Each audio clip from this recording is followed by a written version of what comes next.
Goeiedag, hoe gaan dit? My name is Wildkard. Welcome back to my channel. Thank you for being here watching my content. As always, it is my pleasure and privilege to talk about the greatest sport in the world, rugby. And yes, it's the world champions, the mighty Springboks against Ireland through Romania, okay? I'm gonna compare the performance of the Springboks against Romania with the performance with Ireland against Romania.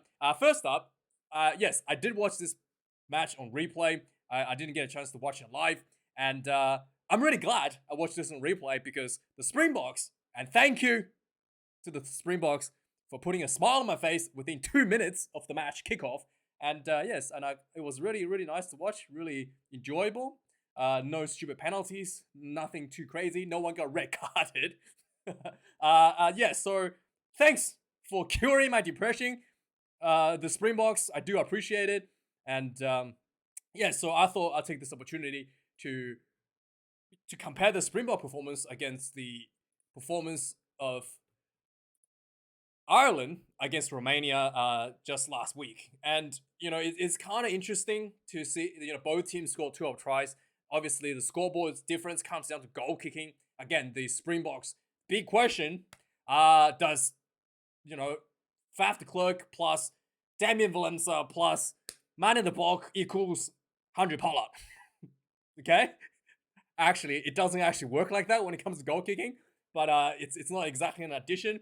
But yeah, the difference is the goal kicking comes down to it. I was actually really impressed with Damien Valenza's goal kicking. Obviously, he's the greatest Springbok in the history of the Springboks, right? So his goal kicking, like the technique, was actually really, really on point. The way he hit the ball, it sounded good. He looked good. He looked very composed. His target wasn't quite there, but the ball was, you know, the way he struck the ball was actually quite nice. It's just, you know, it's just the target, like, you know, the radar is a bit off. It's not like you know, sometimes the player has technique issues where the ball gets, you know, shanked and stuff. No, it's none of that. The technique was really actually quite solid. I was very impressed. And, you know, and he missed a couple due to his just like, I think, you know, a lack of experience more to it than actually a technique issue, which is something that I think the Springboks will be quite happy about with Willems's kicking tonight.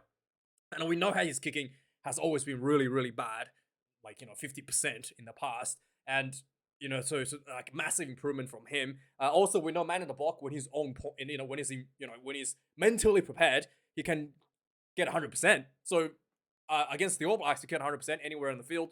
He was able to kick those over. But again, that consistency is not really quite there yet for man in the block. I do think the block is still ahead of Valenza, but not quite to the same level.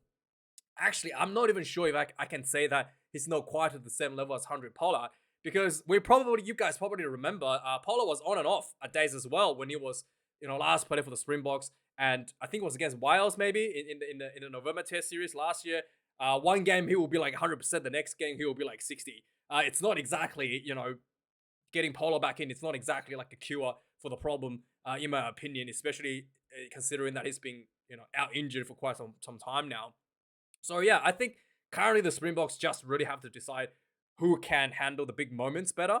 At the moment, I think Mane de Bok probably should be the goal kicker, starting goal kicker for the Springboks, and maybe if they can get Damien Valenza to kind of like assist him. Faf de Klerk's goal kicking is not too bad. I do feel like Faf de Klerk his technique is not nearly as polished as Valenza and Lebok, and he just looks like he's shanking the ball a little bit, and it kind of like, even though he's getting those goals, but he's kind of like, yeah, I don't know if his technique is gonna be consistent enough to get him across the line for the Springboks. And also, you know, obviously the goal kicking is one of the issues that Springboks are working on. Both teams scored 12 tries. Obviously, it was a perfect performance by the Springboks, conceding 0. The Irish team conceded a try right from the get-go, and then also considered a penalty. The Springboks did consider penalty. Romania did try to kick a 3-point, but that was missed. So it's not like, you know, it's not like completely because the Springboks was perfect. They did give opportunities for the Romanians to get the 3 points, but they missed the mark.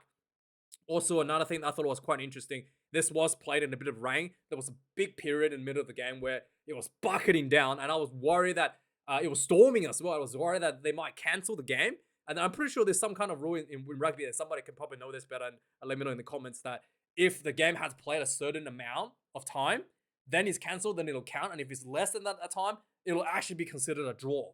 So despite the fact that Springboks was leading quite hugely at halftime, I thought that's when the rain really started bucketing down. I thought if there was an opportunity that maybe the Storm got too out of hand, they might cancel the game. If that happens, because there's a play less 50%, I think at 50%, the game would be considered a draw. And I thought that would be just a travesty for the Springboks point of view. And luckily that did not happen. But I was literally thinking that that could have been an issue. It could have been an issue when I'm looking at the rain bucket down at halftime. The outside of that, I do think that the overall performance for the Springboks probably was a little bit more collected. And also, this is the Irish definitely put on the A team against Romania. Like Johnny Sexton, every guy was on the field. Johnny Sexton was on the field for quite a significant amount of time as well against Romania. A good solid, 65 minutes or something against Romania. Whereas the Springboks put on, the world famous B team that flogged the Wallabies to dispatch the Romanians. So obviously the selections becomes an issue for the Springboks now. Who is the best team? Which team is the actual A team, right? I'm sure some Irish media will come out this week and call for the ban of having four halfbacks on the bench, halfbacks in the team. Definitely gonna ban that. I'm not allowed to have that.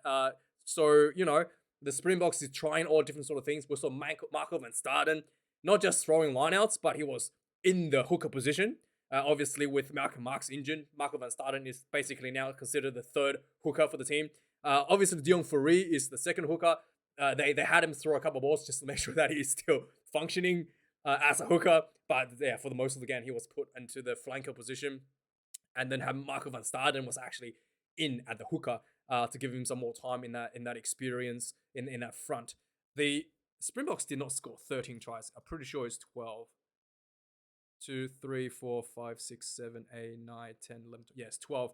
So it's exactly the same as Ireland. It's 12 tries apiece. So let's have a look at the match stats and have a look at some of the interesting comparison between the two teams.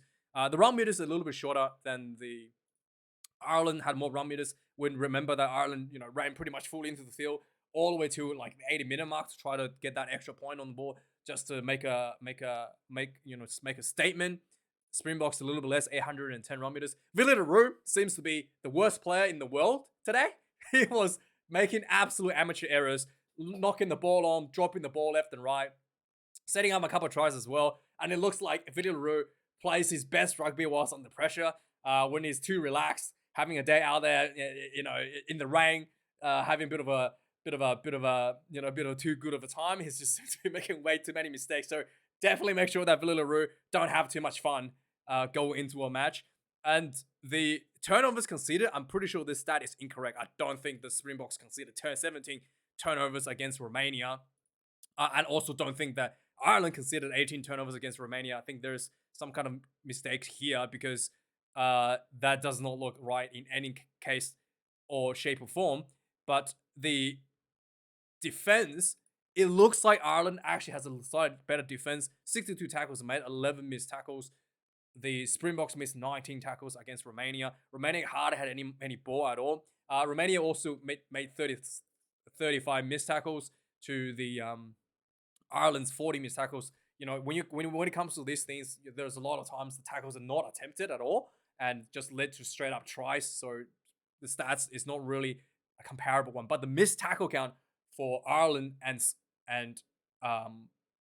the Springboks is a good indicator of how good the defense actually is. So Springboks maybe a slightly ahead there in the defensive front. Kicks in play, again, this is a very interesting stat here. The Springboks, even against Romania, was really keen on targeting those high balls, just outside the 22, putting up those bombs and challenging those high balls. The strategy they actually practiced the strategy that they were going to play against Ireland, the set piece, the high ball, and then also what do they call it, and the scrummaging, right? The Irish clearly was focusing more on attacking style against Romania. Only 19 kicks from Ireland, whereas 23 kicks for for the Springboks, and it was quite high pressure under for the Romania fullback to deal with that. Like I said, the goal kicking is probably it is the biggest difference between the two teams. 7 out of 11. Two missed kicks from Willemse, and I think two from Faf de Klerk, and only one missed by Johnny Sexton in the Romanian match for Ireland. And the next thing I want to look at is lineouts. Both teams seems to be very untidy in the lineout in this match for some reason. Maybe because the Romanians actually have a decent lineout or like a decent operator in the lineouts. But yeah, Ireland lost 4 lineout throws against Romania, whereas Springboks also lost 2. The Springboks was able to get some lineouts back in themselves. 6 lineouts, one against the throw, but still quite interesting to see how both teams were having a bit of lineout issues against the Romanians. And finally, the scrummaging quite even overall for the Irish, and a little bit untidy for the Springboks. I did feel that the Springboks had a much stronger scrum. There was one penalty that was given away for hinging, where the referee felt that the Springboks collapsed the scrum deliberately. But I do think that the Springboks was going forward pretty much every scrum, was able to get that penalty quite consistently.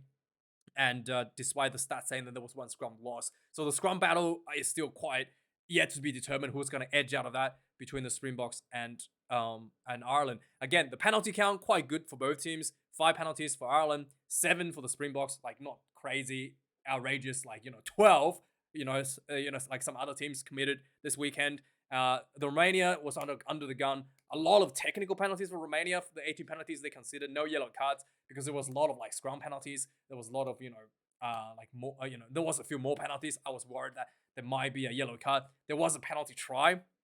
Referee did not issue a yellow card from the penalty try for some reason. It was a scrum penalty, leading to a penalty try, and I was surprised that wasn't a yellow card. So yeah, I don't know, but I guess Matthew Renault felt sorry, and so for the Ireland, they did manage to get a yellow card against Romania for repeated penalties. A little bit better in overall discipline, only conceded 5 themselves. So yeah, that's kind of the whole thing. The tries, Reinach was trying to break his own record when it comes to scoring the quickest hat trick in the World Cup, and apparently he missed it by just a few seconds. But overall, I thought the Springboks was more dangerous out wide. You can see the tries were scored by Pimpy, Williams, Reinach around the rack scored a couple. There was a couple of set piece tries.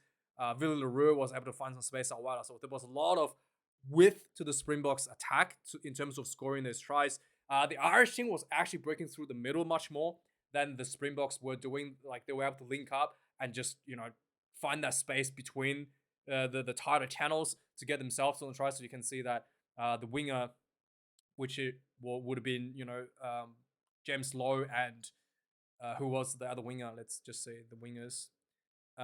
James Lowe and Keith Earls didn't really get any tries, right?